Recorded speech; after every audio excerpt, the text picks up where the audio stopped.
अरे मोहनी मुरादिया, इसी में हो जाएगा भैया कि बागा निकला गेरा, अरे मीठी मीठी बातिया। मुकेश भैया कैमरा चालू है कि खाली लगा कर बैठे हैं? कल बेला दिखना चाहिए। कि मुस्की पे राजा के लोभा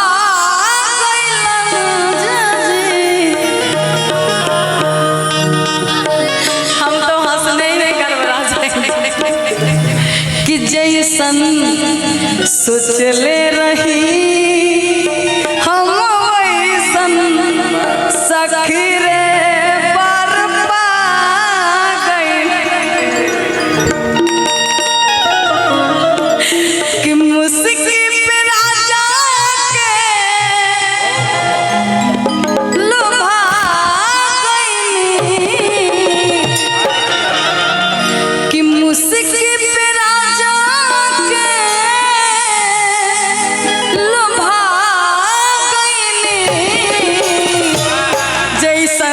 सोचले रही हम वैसन सखी रे बरपा गइली।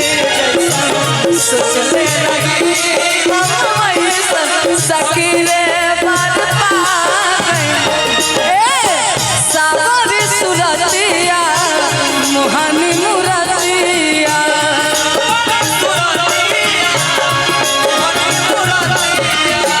बाला निकला के उनकर मीठी मीठी बोलिया।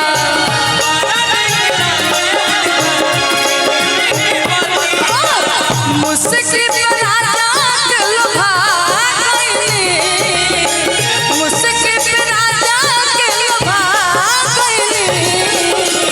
कि जैसन सोचले रही हम वैसन सखी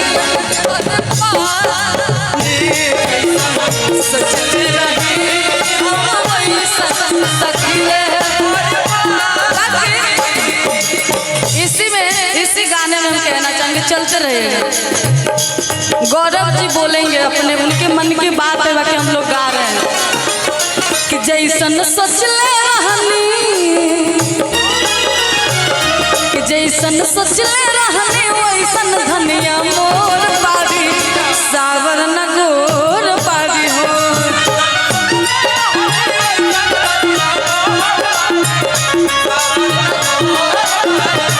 जैसन सोचले रहनी वैसन धनिया मोर बारी, सावर न गोर बारी हो।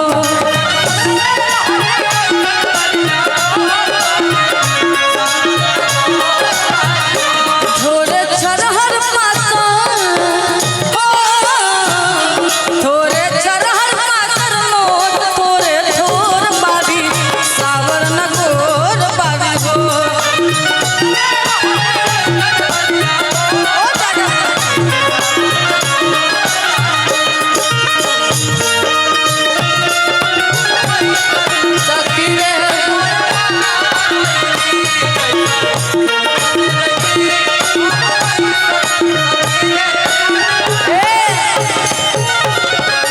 फरमाइश है अपू भैया के मुर्गी, ये मुर्गी से बड़ा परेशान है। हर जगह जाइए मुर्गी, हर जगह जाइए मुर्गी। बाकी हम लोग स्टेज पर कॉमेडी करते रहते थे हर हमेशा कुछ न कुछ।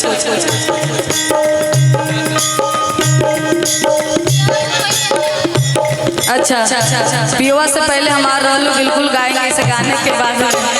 बाकी चलते रहिए मीठा मीठा, काहे आप लोग खट रुक रहे हैं? हम चाहेंगे ना अनुष्का पहले मुर्गी मार दो, उसके बाद में हम मुर्गी मारेंगे।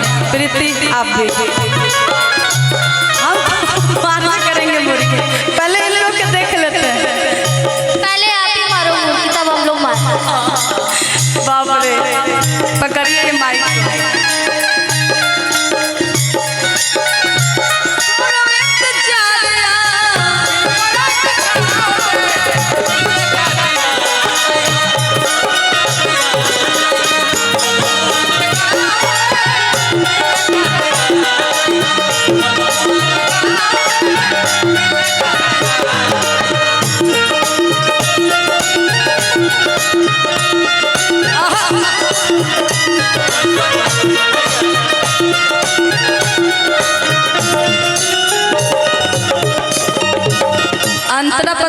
इसका रहेगा इस गाना में कि जैसन सोचले रहनी, कि जैसन सोचले रहनी वैसन धनिया मोर बाड़ी सावर नगोर बाड़ी।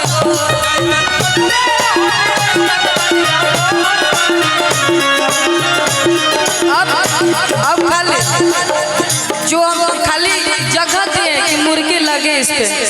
और आइए अपू भैया का फरमाइश।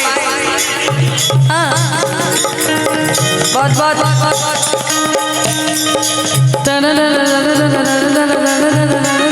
प्रीति हम अकेले नहीं मानेंगे, आप भी रहिएगा इसमें, कोई दिक्कत नहीं है। आइए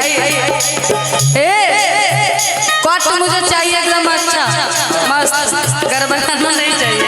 हम आज खुद कंफ्यूजन में हैं।